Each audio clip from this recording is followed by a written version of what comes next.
This is part one in a two-part video. Nobel Prize winning economists Robert Engel, New York University professor, and Paul Krugman, who won the Nobel Prize in 2008, Engel having won his in 2003, are saying print, baby, print, run the printing presses. We need to boost this economy. You know, Robert Engel said a little bit of inflation would do a whole lot of good for the U.S. economy, you know, because we don't have much inflation. The CPI is somewhere around 3%. He says we can handle 4%. He would agree that we could handle 5%. So these two economists, they just want to print. And, you know, there's not much fear of where that's going to get us. Well, that's going to get us a stronger economy. I mean, why would there? I'm sorry. I mean, I don't know why I mentioned fear. Why is there any fear in making the economy better? I mean, that's how you make it better. Ben Bernanke's not doing enough. He tripled the monetary base, but that ain't enough. We need to print more money, get this thing cracking, and then worry about other things later. Just print. So, you know, if you substitute in what inflation really means to what he said about a little bit of inflation will help the U.S. economy, just substitute in a little bit of a hidden tax that steals your wealth will go a long way for the U.S. economy right now. Yeah, I'm sure that, you know, that would. It's incredible. You read a lot of these quotes from these two men, and you just substitute in hidden tax that steals your wealth every time they mention inflation. And it just changes the whole idea of what you're reading. Because that's what it is. You know, it's not anything else. I mean, that's what inflation is, expansion of the money supply. And the results of it are higher prices. But people on TV talk about inflation as higher prices. And why does that happen? It's like a big mystery. You have this one guy I was watching an interview of. He was... I'm sorry, I'm a little distracted right now. This one South American economist that I was watching an interview of, he's telling the difference between Argentina and Venezuelan inflation.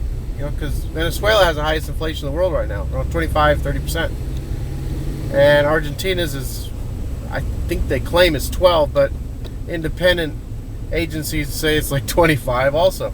And so anyway, he's saying what the differences are, and that Argentina has, you know, collapsed their currency and had hyperinflation, where Venezuela hasn't had hyperinflation. And then he talks about, you know, how commodity prices are really high and this and that. And he doesn't mention why all this is happening. It's such a joke. I mean, when I get home, I'm going to show you in part 2, I'm going to show you a graph which shows the monetary base from the Central Bank of Venezuela. And it's obvious when you see that, you know, they've taken their monetary base and it's just gone like this. Over the last, like, 5 years, the monetary base has gone up 8 times. So you wonder why they have 25% inflation. And I'll talk more about what the president of Venezuela is doing, Chavez, to combat this inflation. You know, this rising prices because, you know, greedy merchants and things like that. So yeah, and how they have, you're so resource rich in that country, but they don't even have coffee on the shelves or toilet paper and shit. I mean, this is where I think that these Nobel Prize winning economists want to send us, but maybe not even knowingly. So anyway, I'll continue this when I get home. I have a list of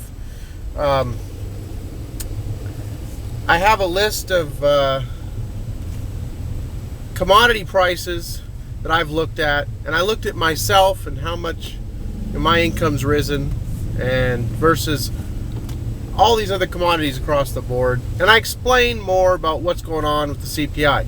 But that reminds me, before I go, there's Washington lawmakers are now saying that CPI, the Consumer Price Index, is overstated. It's overstated. The little 2-3% inflation that they say that we have is wrong. It's actually closer to zero, probably. And that's because we're not using a chained CPI, they say.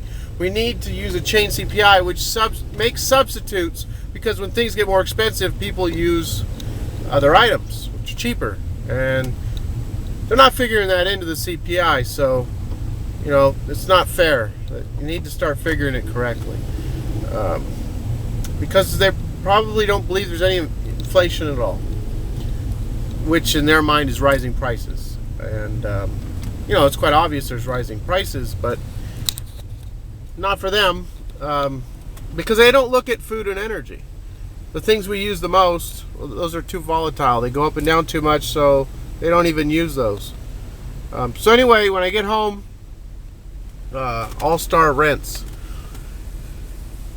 When I get home, I'll do the other part of this that I can't do in the car. I'll show you the graph, monetary base Venezuela. I'll show you I'll give you an example right now. Rice 10 years ago was $190 a ton. It's $577 a ton. It's 203% higher now than it was 10 years ago. And I'll show you the whole list, but it's just incredible when you look at what's going on and what we're being told, and how financial advisors are helping people get through this. And I'll explain a little more on that too. All right, so I'll talk to y'all soon. Bye.